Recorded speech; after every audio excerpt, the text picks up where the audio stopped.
My name is Alex, and for as long as I can remember, I've had this ritual. Every single night, without fail, I'd get down on my hands and knees and check under my bed. It started when I was a kid, you know, after watching some scary movie my older brother shouldn't have let me see. The idea of monsters lurking in the shadows just stuck. It became a habit, a compulsion almost. My friends teased me about it in college.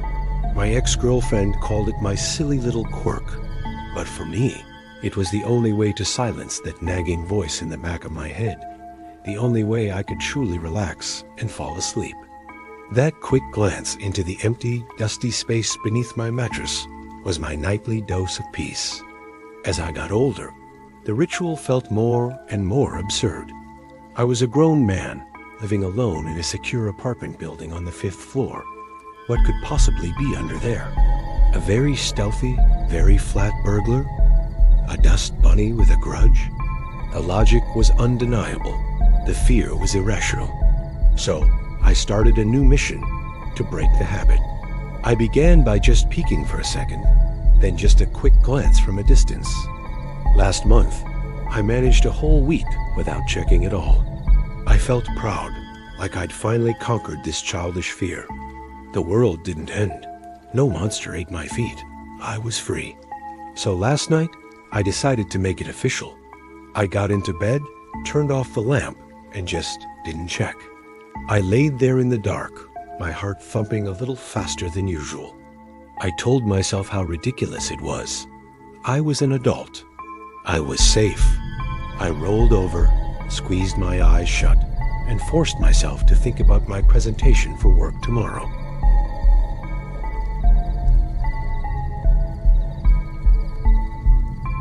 Eventually, the familiar pull of sleep took over, and I drifted off, feeling a small victory for my rational mind. The first thing I noticed when I woke up was the cold. It was a deep, penetrating chill that had nothing to do with the room temperature. My window was closed, the heating was on, but it felt like a freezer door had been left open right next to me. The air was heavy, still, and thick, with a silence that felt wrong. It wasn't the usual quiet of my apartment. It was a waiting silence, a holding its breath kind of silence. My eyes slowly adjusted to the faint light filtering in from the street lamp outside. Everything looked normal. My chair with a pile of clothes on it, my desk, the closed bedroom door. Then I heard it. It was a sound so soft, I almost missed it. So close, I thought it was coming from inside my own head. A slow, wet, rhythmic sound. Inhale, exhale. It was the sound of breathing, and it was coming from directly beneath me. My blood turned to ice. Every muscle in my body locked up. I couldn't move, couldn't scream, couldn't even breathe myself.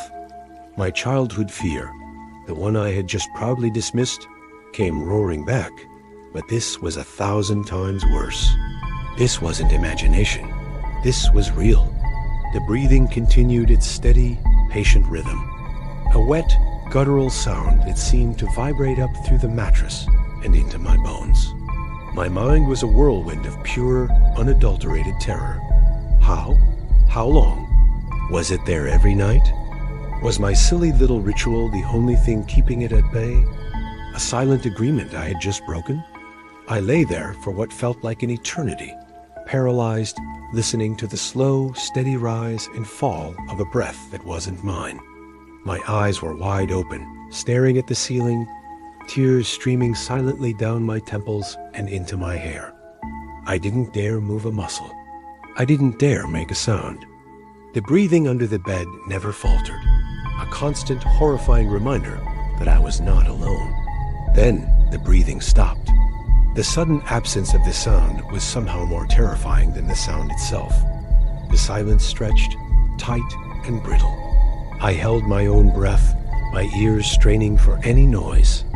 And that's when a voice, a dry, rasping whisper, slithered up from the floorboards right next to my ear.